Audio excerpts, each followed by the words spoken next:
It's a matter of fact that a girl child is seen as a liability. Your birth as a girl child is not celebrated. If it's not a tragedy to a family, it's definitely a setback. Probably the only expectation is that you grow up to be a presentable young woman who can get a decent spouse. So when you start from a point like that, it's very hard to find pride in your own self, confidence in your own being and in your own actions. That mentality has to change. As Mother Teresa once told me, we had only 4 boys and all have been adopted. These are only the girls. She smiled about it. She said, these are the lucky ones. They didn't end up in dustbins. They ended up with a future.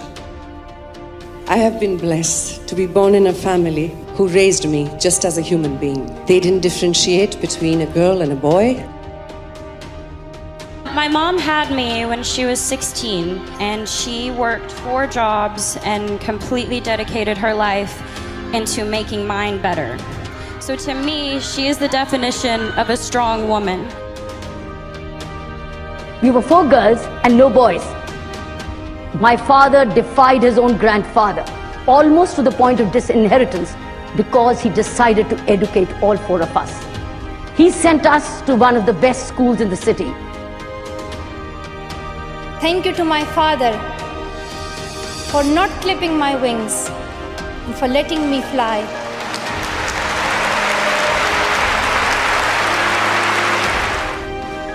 Thank you to my mother for inspiring me to be patient, to believe in myself and be brave. You're a lot more than people think you are, and you want to prove that and you want to find yourself. It's a lot more important for women to accept themselves as opposed to others accepting them. Others' opinion of you will always shift. Their perspective will keep changing. So as women, we don't have to hope that we get our due. We need to get up and get it ourselves. I wanted to be an actress. And I had a casting director tell me that I wasn't strong enough to carry my own show. I'm sure all of you have been told that you don't have what it takes and that you may not be good enough and you don't have enough people supporting you. But deep down, it's all you want to do. You want to be a part of something great. You want to make something great. If I'm doing something, I should do it because I love it and I believe I can do it. The most important thing is to always trust in myself. I had failed on an epic scale. An exceptionally short-lived marriage had imploded, and I was jobless, a lone parent, and as poor as it is possible to be in modern Britain without being homeless. I was set free because my greatest fear had been realized, and I was still alive, and I still had a daughter whom I adored, and I had an old typewriter and a big idea. And so rock bottom became the solid foundation on which I rebuilt my life. I want to say to all the young women out there are going to be people along the way who will try to undercut your success or take credit for your accomplishments or your fame. But if you just focus on the work and you don't let those people sidetrack you, someday when you get where you're going, you'll look around and you will know that it was you and the people who love you who put you there. And that will be the greatest feeling in the world. The most beautiful thing about having dreams is that it's in your hands how big your dreams become. No one can tell you that your dream is too small, or your dream cannot come true, or your dream cannot be allowed because you're a girl, because you're a boy, because you look a certain way, or because you come from a certain place.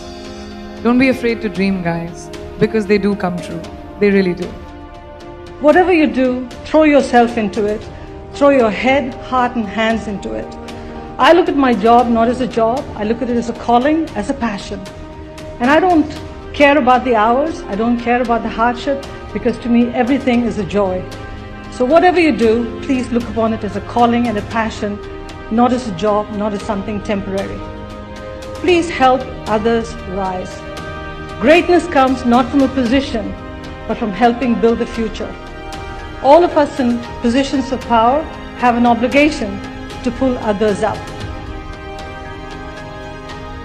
I'm just a committed and even stubborn person who wants to see every child getting quality education, who wants to see women having equal rights, and who wants peace in every corner of the world.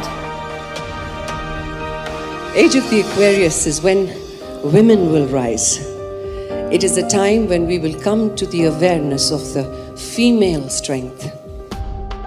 There is a reason why the law of nature says to you, when you become pregnant, you will not know, you shouldn't, if it's a girl or a boy. When we kill the natural, we create an imbalance that we will be so sorry in generations to have done, because life will stop to exist the way we see it. The world will change on its own. You change one life. You change one thought. You tell one father, today truly you're a blessed man, because not only do you have a girl, you have the womb of the universe. She will then nurture life beyond.